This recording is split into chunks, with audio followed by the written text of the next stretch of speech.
Catherine Middleton captivated the world as she transformed from the university co-ed, who patiently waited years to marry Prince William, to the dedicated wife we all hoped he would find following the devastating loss of his mother, Princess Diana. And soon after their historical wedding, we watched as Catherine became the mother to the future King of England. But William and Catherine now faced their most daunting challenge, as Catherine announced her emergency abdominal surgery and subsequent cancer diagnosis in early 2024. Since officially joining the British royal family in 2011, Catherine became part of the long, dramatic history of the monarchy. But what stories lie deep within Catherine's own family tree that led to her rise to royalty? Catherine Elizabeth Middleton was born January 9, 1982, to Michael Middleton and Carol Goldsmith, an airline pilot and flight attendant who met while working for British Airways and married in the spring of 1980. The family's financial circumstances changed when Carol was inspired to start a mail-order party supply business when she found few options for Kate's birthday party decor. The business's success allowed the Middleton children to attend private schools and propelled them into a new social circle, but the family had been climbing the social ladder for generations. Michael Middleton was the son of Peter Middleton and Valerie Glassborough. Peter and Valerie were married on December 7, 1946. Here we see the couple along with Valerie's twin sister Mary, who married Peter's older brother Anthony the following year. Valerie was raised in Marseille, France, where her father worked as a manager for Westminster Foreign Bank. Peter attended Oxford University to study English until he became a Royal Air Force pilot during World War II. Peter worked in the air industry his entire post-war career and even joined Prince Philip as a first officer on a 2-month flying tour of South America, as shown here by his Brazilian immigration card. Peter and Valerie lived full lives, eventually raising 4 sons, and even sailed around the Caribbean after he retired. Valerie passed away in 2006, and Peter in 2010, just after meeting Prince William following his engagement to Catherine. Peter Middleton was the son of Richard Noel Middleton and Olive Christiana Lupton. Richard Middleton was born on Christmas Day in 1878 in Leeds, England. He became a solicitor, which is a legal professional who focuses on contracts and transactions, typically outside of a courtroom. Richard married Olive on January 6, 1914. The Luptons were a prominent family who owned textile mills, as seen here in this advertisement. Olive was born here at Potter Newton Hall on May 27, 1887. She was one of 5 children born to Francis Martineau Lupton and Harriet Davis. However, despite their wealth, the family was plagued by tragedy. In late 1891, 41-year-old Harriet contracted the flu. She suffered for 3 months and even gave birth to son Lionel while sick. But 2 weeks after Lionel's birth, the infection led to peritonitis, which is an inflammation of the inner lining of the abdomen. Harriet passed away on January 19, 1892, leaving her young children motherless. 132 years later, almost to the day, and at almost the exact same age as Harriet, Catherine underwent abdominal surgery. The exact cause has not been released, but it was from this surgery that her cancer was identified. Could Catherine have suffered from a similar intestinal infection as Harriet? Even more shocking, in 1936, Harriet's daughter Olive suffered from a ruptured appendix, which also led to peritonitis. She passed away from the illness at the age of 55. The similarities between Catherine and her great-grandmothers are striking. All 3 women suffered from abdominal ailments, pointing to the possibility of a genetic predisposition, and perhaps there is even a connection to Catherine's severe morning sickness during her 3 pregnancies. Back in 1911, the Lupton family was living comfortably here at Rockland, part of the Newton Park estate in Leeds, with Olive and her younger brothers having 5 servants caring for their needs. Following the death of his wife, Francis Lupton dedicated himself to social reform, taking a great interest in improving working-class housing and transforming Newton Park Estate and the surrounding area into a prime example of what suburban working-class housing could be. Then World War I broke out. The young Lupton men valiantly registered for service, and one by one they were sent to the front lines of France. On June 19, 1915, 28-year-old Maurice was killed by sniper fire in the trenches. 1 year later, 24-year-old Lionel was killed at the Battle of Somme. And on February 19, 1917, 30-year-old Francis was killed while on a reconnaissance mission. Francis Lupton, who had dedicated his life to civic matters, lost all 3 of his sons in World War I. The losses were too great. Francis passed away just a few years later in 1921.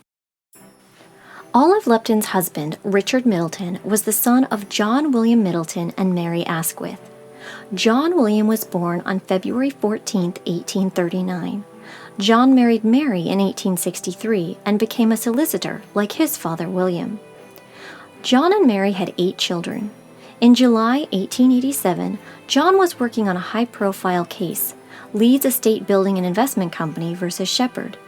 The case involved dividends that were paid out of a company that never made a profit, but its falsified balance sheets were certified by an auditor, whom John was representing.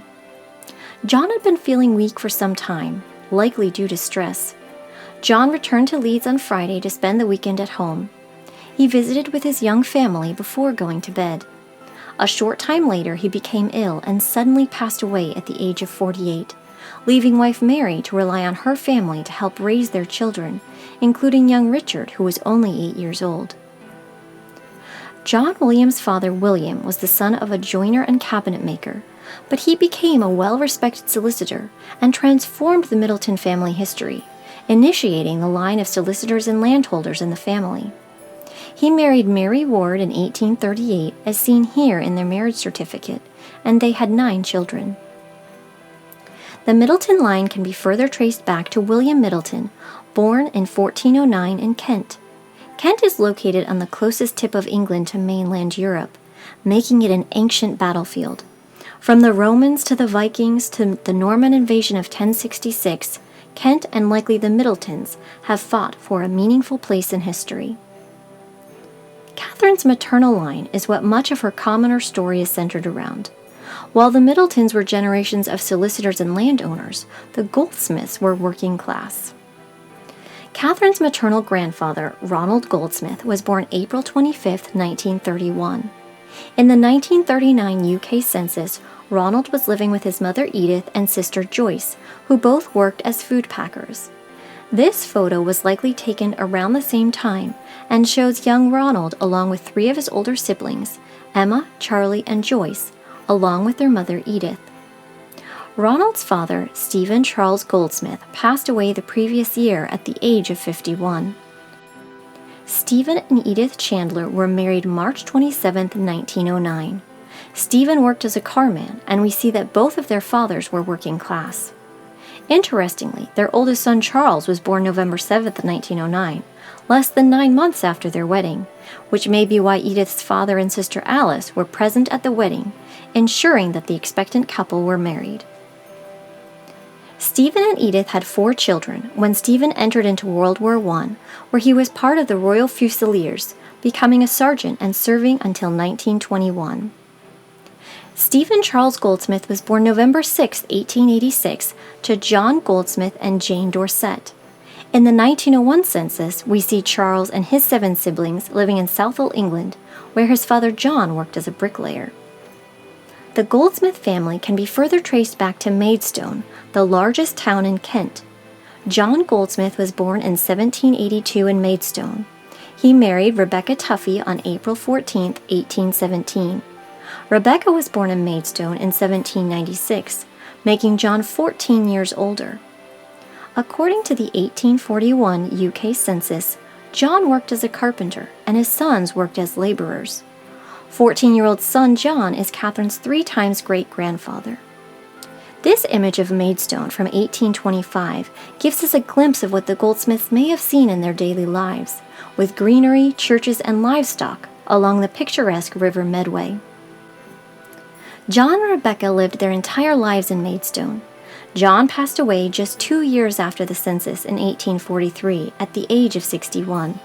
Rebecca passed away on December 29, 1869 from bronchitis. She was 74 years old. Ronald Goldsmith married Dorothy Harrison in 1953.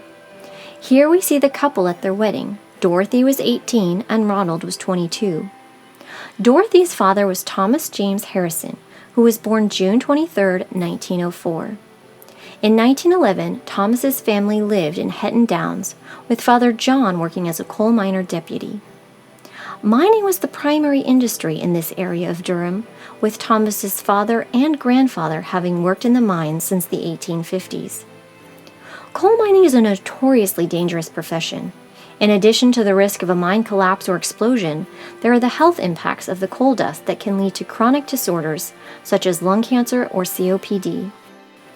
The Harrisons were lucky enough to avoid any major disasters in their generations in the mines, until Thomas made the fateful decision to leave coal mining, which would come to change the course of the royal family decades later. Catherine Middleton's rise to royalty is something many of us dream of, hoping to capture the heart of a prince. But Catherine has truly embraced her role in ways few of us could. The intense pressure to be perfect in the public eye, yet remain down-to-earth and approachable, I think can be attributed to her family history. We can trace her back to attorneys and businessmen who shaped public policy, but also bricklayers, carpenters, and coal miners, who physically built England over the last 200 years. Her ability to relate to different classes makes her so perfect in her role. Yet the stories of her great-grandmothers, who both died of abdominal infections, were shocking and a sad reminder of the struggle Catherine is facing. But I believe the determination she inherited from her ancestors will carry her through this difficult time.